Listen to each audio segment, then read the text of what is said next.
Opa, Paulo Gregório do discípulopreparado.com. É uma alegria nesta tarde estar ao lado do pastor Expedito Marinho.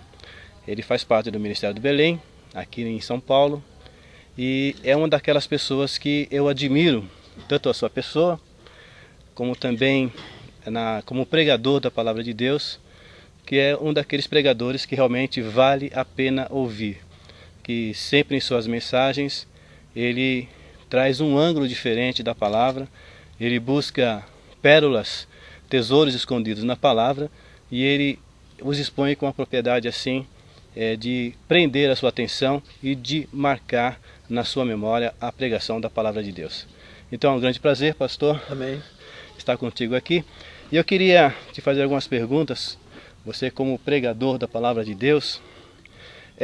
Uma das mensagens que eu não esqueço, já fazem mais de 20 anos que eu escutei essa mensagem, né? Foi lá na congregação que eu estava, quando o senhor pregou, se não me engano, as últimas 24 horas de Jesus, né? Você faz um relato da última 24 horas de Jesus, desde o Monte das Oliveiras, né? O jardim da oração ali, até a sua crucificação, e foi uma mensagem que me prendeu muito. E eu me lembro que quando o senhor começou a pregar naquele dia, não sei o que aconteceu na igreja, mas estava assim, um burburinho, uma conversa, e o senhor naturalmente começou a pregar, e daqui a pouco toda a igreja estava prestando atenção, e essa mensagem marcou. E outras pregações que eu já ouvi o senhor pregar, eu quero te perguntar, qual é o teu segredo de pegar um ângulo diferente, de descobrir algo escondido na palavra? Pode contar para os nossos amigos internautas do Discípulo Preparado, aqueles que estão pretendendo ser pregadores da Palavra de Deus, aqueles que estão se aperfeiçoando. Qual que é o teu segredo? Na verdade não é segredo, viu, irmão Paulo? É que quem pretende, quem se dispõe em ser um mensageiro do Evangelho, precisa se esmerar nisso. O pregador ele precisa procurar encontrar na Bíblia a mensagem de Deus, aquilo que Deus pretende falar e não o que eu pretendo falar aos ouvintes. Se você se esforçar para tentar, para buscar o que Deus quer falar, você vai encontrar. Porque Deus revelou sua vontade, Deus revelou seu plano, seus propósitos, seu desígnio. Na Bíblia Sagrada, a Bíblia é a revelação de Deus. Deus não só se dá a conhecer, como Ele também dá a conhecer os seus propósitos, seus planos. Então o que eu procuro fazer é isso. Quando eu leio a Bíblia, eu não leio procurando alguma coisa que eu pretendo falar para a igreja, mas eu procuro encontrar aquilo que Deus deseja falar para a igreja. Aí eu leio um texto bíblico e depois que eu sinto aquele desejo de expor aquele texto bíblico para a igreja, eu vou pesquisá-lo. Vou pesquisar, vou buscar todo o conhecimento cultural, todo o conhecimento religioso, todo o conhecimento sociológico, e para que depois de tudo isso eu consiga levar para a igreja a verdade pretendida por Deus na sua santa palavra. Muito bem, eu queria que o senhor falasse de uma forma assim, bem didática, né?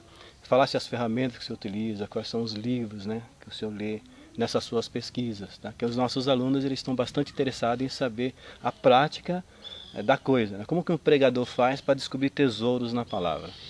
Então, na verdade eu não recomendo, para o pregador eu não recomendo leitura de livros, mas da Bíblia.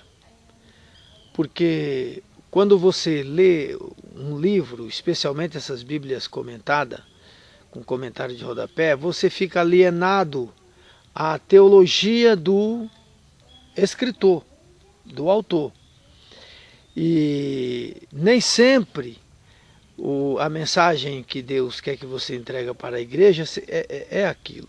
Porque a pregação ela tem dois ângulos, o profético e o pedagógico. Se você quer dar um estudo bíblico, você tem que fazer um preparo bem profundo sobre o assunto, sobre o tema que você pretende levar para a igreja. Se você quer entregar uma mensagem profética, você vai ter que ter um conhecimento abrangente sobre o tema que você quer trabalhar nessa mensagem. E não vale apenas o conhecimento, como já disse, mas a inspiração do Espírito Santo durante o ato em que você está entregando a mensagem do Senhor. Agora, o preparo, eu penso o seguinte: a mensagem é para você, quando você quer pregar, deseja pregar uma mensagem, a primeira coisa que você tem de fazer é estabelecer o texto bíblico.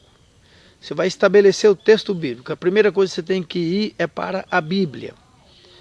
É diferente daquelas pessoas que quando quer pregar uma mensagem, ele vai buscar o conhecimento daquele texto nos livros.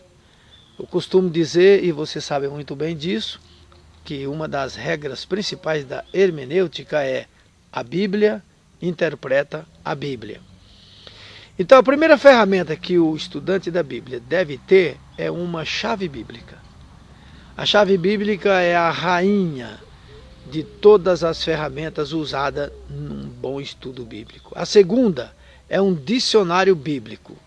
Existem bons dicionários bíblicos no mercado que o estudante da Bíblia deve possuir. Você tendo uma chave bíblica que ela vai te levar para todos os locais da Bíblia onde aquela palavra se encontra, você vai descobrir o significado daquela palavra num aspecto mais amplo. Depois, um dicionário bíblico para te dar uma explicação mais ampla sobre aquela palavra, sobre aquele personagem da Bíblia. A partir daí, você pode buscar na Bíblia outros assuntos correlatos e ter condições de preparar o seu estudo bíblico por si só, sem a influência ou sem ser influenciado pela teologia alheia. O que você tem que pôr na cabeça é isso: eu sou útil para Deus. Se Deus deu para outros, vai dar para mim também. Então você deve pregar o sermão que Deus te dá, e não o sermão que Deus deu para uma outra pessoa. E aquele sermão que Deus deu para você, você vai pregar ele, você prega com mais entusiasmo, com mais alegria, com mais satisfação, porque você se sente útil e sabe que você está entregando uma mensagem que você mesmo, sozinho, descobriu na palavra de Deus. Esses são os primeiros princípios. Muito bom, muito bom. Nós estamos tendo aqui verdadeiramente, né, uma aula de homilética, né? E eu quero te dizer aqui, não falei no início da entrevista, o professor Expedito foi o primeiro professor de homilética que eu tive quando estudei, quando eu fiz o curso de teologia. Pena que ele ficou comigo, eu fiquei na classe dele apenas, acho que um semestre apenas, não continuamos nos demais na redistribuição dos alunos. E eu quero dizer o seguinte, o pastor, você falou sobre pesquisar também o contexto histórico, teológico da passagem, né? Apesar que realmente o princípio da interpretação bíblica é que você mesmo procure interpretar o texto e depois, claro, usando a própria Bíblia para você chegar à compreensão daquele texto, e depois você pode comparar com outros intérpretes, né, com intérpretes reconhecidos. Ok. Agora, na questão da pesquisa histórica, cultural, o senhor utiliza algumas ferramentas, algum livro? Sim, claro. Deixa eu te falar. Eu entendo o seguinte: você só deve buscar, você só deve pesquisar outros livros de teologia, por exemplo, livros de teologia sistemática, enciclopédia. Você só deve buscar o conhecimento nessas áreas depois que você fez o seu estudo e se esgotou. Depois que você se esgotou completamente naquele estudo, daquele texto bíblico ou daquele assunto, aí sim você vai buscar mais conhecimentos em outras obras. E vai comparar isso com o seu estudo bíblico. E depois de tudo isso, você vai ficar orgulhoso de si mesmo. Você vai ficar feliz em saber que o estudo que você fez não está muito aquém daquilo que grandes teólogos tem feito e tem pensado. Isso vai lhe causar satisfação e vai lhe fazer você se sentir útil.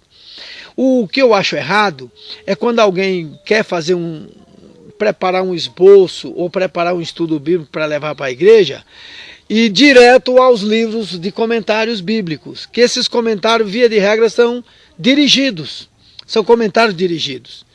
E a maioria deles também são tendenciosos.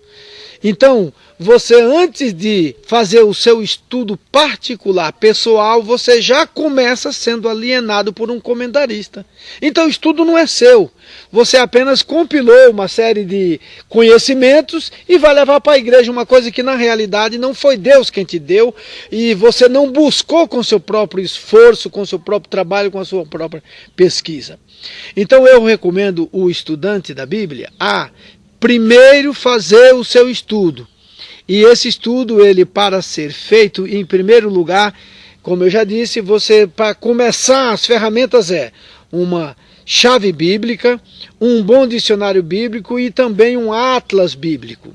Um atlas bíblico é muito importante, porque ele vai situar os seus personagens, os lugares que você vai usar na história e no espaço. E depois que você terminou o seu estudo, aí sim você vai comparar o seu estudo com os comentários bíblicos para adicionar alguma coisa que eventualmente ficou faltando. Você vai simplesmente adicionar algo que ficou faltando. Esses comentários, eles servem para melhorar e enriquecer o seu estudo bíblico. Mas o seu estudo nunca deve ser a partir deles. Senão você vai se sentir alienado e incapacitado de desenvolver o seu próprio estudo bíblico. Muito bom. Eu não disse no princípio da entrevista, mas o pastor Expedito Marinho também, ele é professor de teologia, claro, e muito mais do que isso, ele também tem um instituto, uma escola teológica que é o CETAD, né? Fica aqui em São Paulo, capital, na região, um dos prédios é na região de São Miguel Paulista, é isso, né? Zona Leste de São Paulo. Então nós também queremos disponibilizar o site do CETAD, que eu recomendo. Conheço o pastor há muitos anos, ele como professor, ele como um teólogo, e eu gostaria que, se você está na região de São Paulo e quer um curso presencial, olha, uma boa dica para você, é o CETAD. Vou colocar também aqui abaixo, né, o endereço, a URL do site do CETAD, para que você possa entrar em contato e possa descobrir os preços. Eu quero te dizer que realmente é uma escola séria de teologia, os professores são habilitados e você vai ter ali um curso presencial de alto nível. Eu quero também eu quero recomendar o pastor Paulo, na área de homilética. Ele deu aula de homilética, ministrou aula de homilética na nossa escola por algum tempo e foi um dos melhores professores de homilética. Tem uma didática fantástica. Obrigado. É impossível você não entender homilética ensinada pelo pastor Paulo, porque ele vai conseguir pôr na sua cabeça as regras da homilética e como você construir um bom esboço de pregação. Pastor Expedito, muito obrigado por Amém. Estar conosco aqui nessa entrevista. Foi um prazer muito grande ter essa aula de homilética aqui contigo. Deus Amém. abençoe. Obrigado. Amém, irmão Paulo. Obrigado, viu? Feliz de estar contigo hoje.